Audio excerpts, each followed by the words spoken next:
Zdraví vás Ivčo a Nerčo v našej show 8. Ako môžete vidieť, dnešná téma bude o týchto zázračných bytostiach, fascinujúcich stvoreniach, o psoch. Dnes sa dozvieme kopec zaujímavostí, aby sme aj my vedeli o našich najlepších kamošoch o trochu viac a pochopili, akého fascinujúceho pomocníka môžeme mať alebo máme po svojom boku. Tak nebudem vás už viacej zmotávať, nachystajte si psov a poďme rovno na to.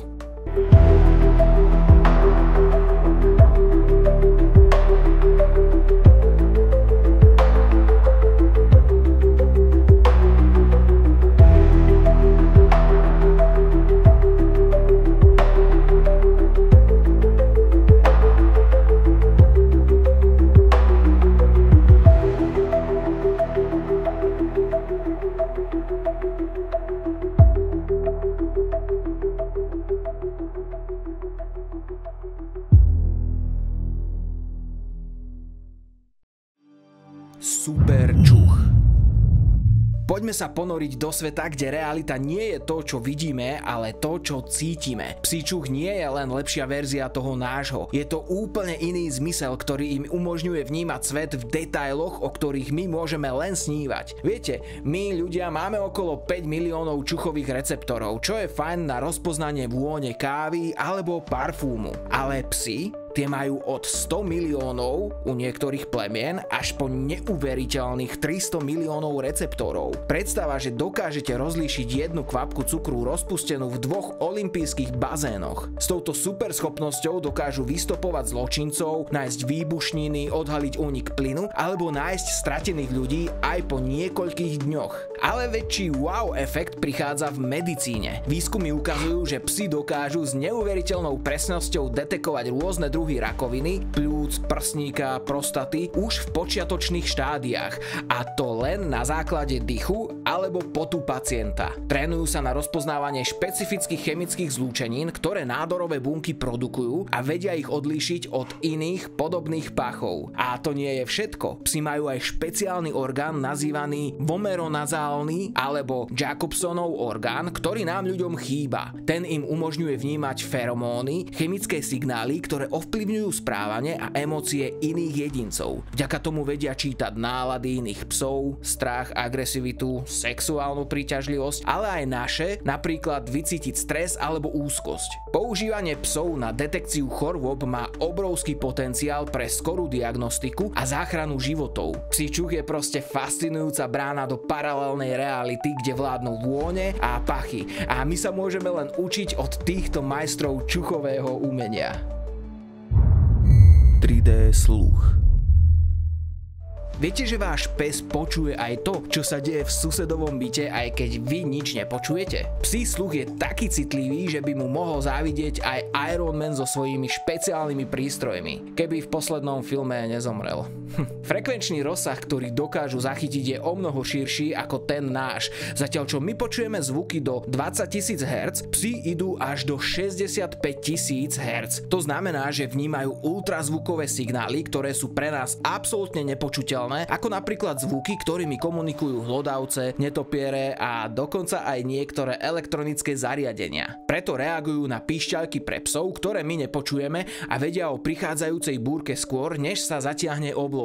Ale to nie je len o frekvenciách. Psi majú aj úžasnú schopnosť presne lokalizovať zdroj zvuku. Vďaka špeciálnym svalom v každom uchu dokážu natáčať ušnice nezávisle od seba a vytvoriť si tak 3D mapu zvukového prostredia. A viete, prečo nakláňajú hlavu, keď sa s nimi rozprávate? Týmto drobným pohybom si jemne doľaďujú uhol dopadu zvuku do ucha, aby získali čo najpresnejšie informácie. Niektoré plemená, ako napríklad nemecký ovčiak, majú ešte vyvinutejší sluch ako iné. Bohužiaľ, rovnako ako u ľudí, aj u psov môže dochádzať k strate sluchu, najmä v dôsledku staroby, genetickej predispozície alebo vystavenia nadmernému hluku. Preto je dôležité chrániť ich sluch pred hlasnými zvukmi a kontrolovať ich reakcie na rôzne frekvencie. Psí sluch je proste brána do sveta, kde má zvuk oveľa viac detailov a informácií, než si my vôbec dokážeme predstaviť. Emocionálny rentgen. Už sa ti niekedy stalo, že si sa cítil smutný, ale snažil si sa to skryť a tvoj pes aj tak prišiel a pritúlil sa k tebe? Nie? Lebo nemáš psa? Škoda.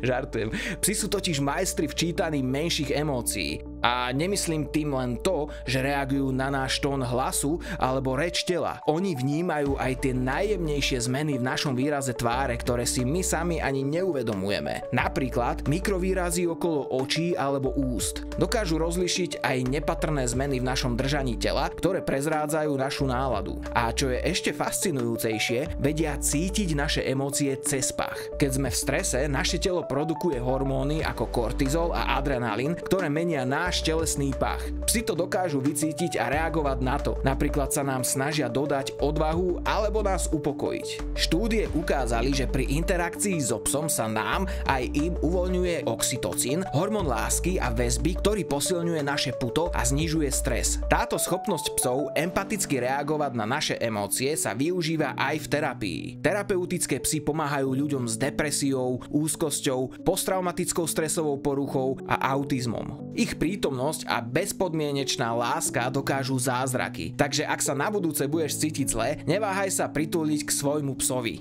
Že? Ak nejakého máš, samozrejme. Nerob to k cudziemu, pre istotu. Lovecké videnie. Zastaralé predstavy o tom, že psi vidia svet čierno-bielo. To je už dávno prekonaný mýtus, hoci ich farebné videnie nie je také bohaté ako to naše, vedia rozoznávať farby, hlavne odtiene modrej a žltej. Červenú a zelenú vidia skôr ako odtiene sivej alebo hnedej. Ale to, čo im chýba vo farebnom spektre, im bohato vynahrádza ich schopnosť vidieť v šere a vnímať pohyb. Ich oči sú totiž vybavené špeciálnou reflexnou vrstvou nazývanou tapetum lucidum, ktorá funguje ako zrkadlo a odráža svetlo späť cez sietnicu. Tým sa zvyšuje množstvo svetla, ktoré dopadá na svetlocitlivé bunky a zlepšuje sa videnie pri slabom osvetlení. To je dôvod, prečo im v tme svietia oči. Navyše majú omnoho viac fotoreceptorov citlivých na svetlo ako fotoreceptorov citlivých na farby, čo im umožňuje excelentné videnie za šera. A čo je najdôležitejšie, ich zrak je mimoriadne citlivý na pohyb. Dokážu zaregistrovať aj ten najjemnejší pohyb na veľkú vzdialenosť, čo z nich robí skvelých lovcov a strážcov.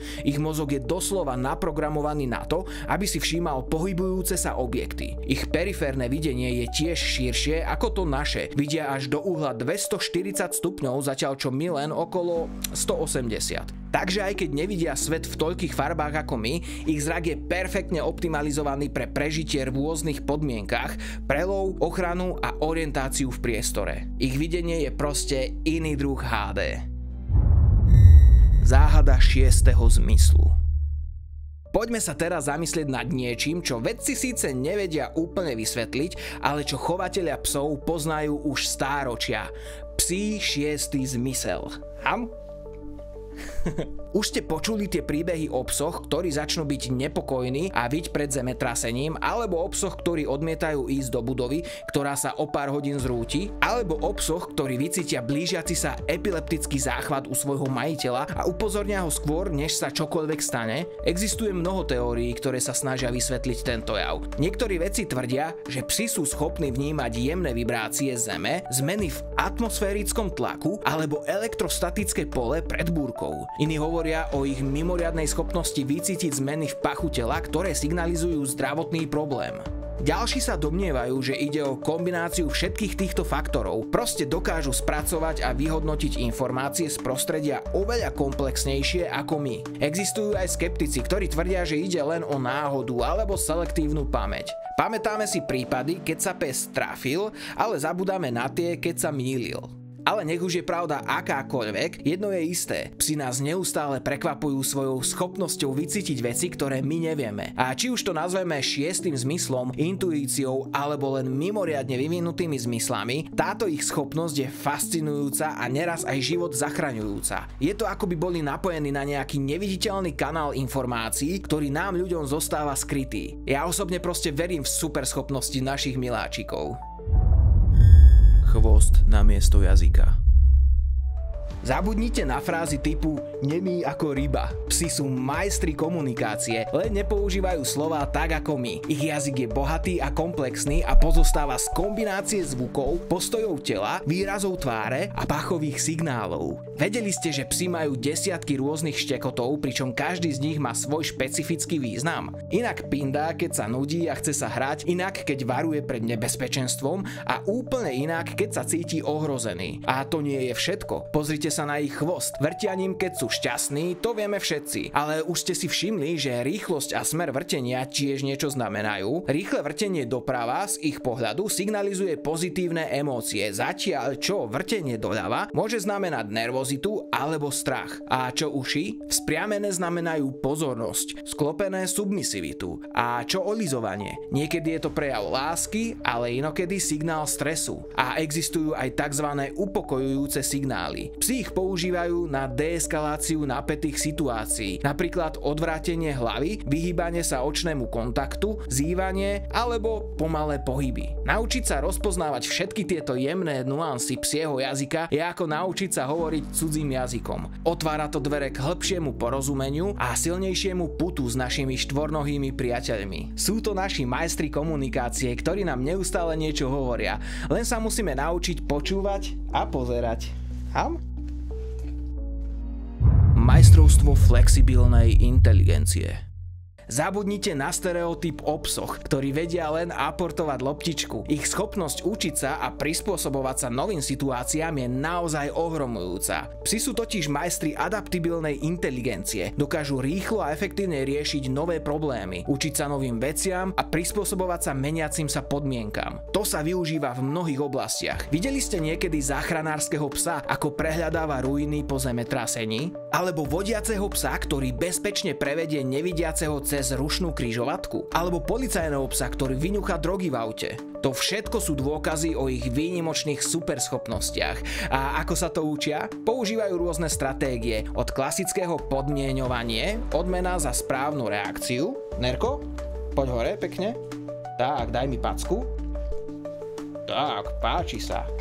Učenie sa na základe následkov svojich činov až po pozorovanie a napodobňovanie. Učia sa sledovaním iných psov alebo ľudí. Niektoré plemená sú na tom lepšie ako iné. Napríklad border collie sú považované za najinteligentnejšie psy na svete. Dokážu sa naučiť stovky povelov a riešiť zložité problémy. Pudle sú za známe svojou vynaliezavosťou a schopnosťou učiť sa nové triky. A nemeckí ovčiaci sú neprekonateľní v poslušnosti a pracovnej etike. Ale nech už máte akéhokoľvek psa, s trochou trpezlivosti a správneho tréningu môžete z neho vyťažiť maximum. Ich chuť učiť sa a potešiť vás je obrovská. Sú to proste adaptibilní géniovia, ktorí sú pripravení na každú výzvu.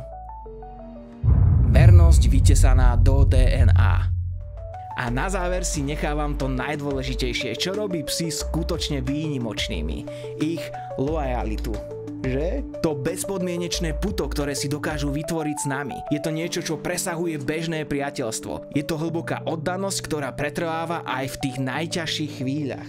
Tento vzťah sa vyvíjal tisíce rokov. Psi a ľudia sa vyvíjali spoločne a to, čo začalo ako vzájomne prospešný vzťah, ľudia im poskytovali potravu a ochranu, psi ich varovali pred nebezpečenstvom a pomáhali pri love, to sa postupne pretransformovalo na hlboké emocionálne puto. A veda nám dnes dokáže povedať, prečo to tak je. Pri interakcii s psom sa nám aj im uvoľňuje oxytocín, hormón lásky a väzby, ktorý posilňuje naše vzájomné puto. Okrem toho sa nám uvoľňujú aj endorfíny, hormóny šťastia, ktoré navodzujú pocit pohody a radosti. A potom sú tu príbehy. Príbeh o japonskom psovi Hachikovi, ktorý chodil 9 rokov každý deň na stanicu čakať na svojho zosnulého pána. Alebo príbeh o Skye Terrierovi, ktorý strážil hrob svojej majiteľky až do svojej smrti. Tieto príbehy sú dôkazom toho, že psia lojalita nepozná hranice. A čo sa môžeme od psov naučiť my? Bezpodmienečnú lásku, vernosť, prítomnosť v každom prítomnom okamihu a tým nám pripomínajú, čo je v živote skutočne dôležité. Nie naháňanie sa za materiálnymi vecami, ale prežívanie radosti z maličkosti a zdieľanie lásky s tými, na ktorých nám záleží. A viete čo? Aj veda potvrdzuje, že život s psom je nielen šťastnejší, ale aj dlhší. Dnešný diel je na konci a mne už len ostáva dodať, že ak náhodou máte chuť vidieť naše videá v predstihu, zvážte členstvo na Hero Hero. Ak sa vám naše videá páčia, ale nie zase až tak, budem vďačný za like, nejaký zaujímavý alebo láskavý komentár, alebo dokonca za odber. Ďakujem vám, že ste si video pozreli až sem do konca. Tak ja som Ivčo, toto je Nero a vy ste sledovali šovku 8. Do skorého videnia. Že?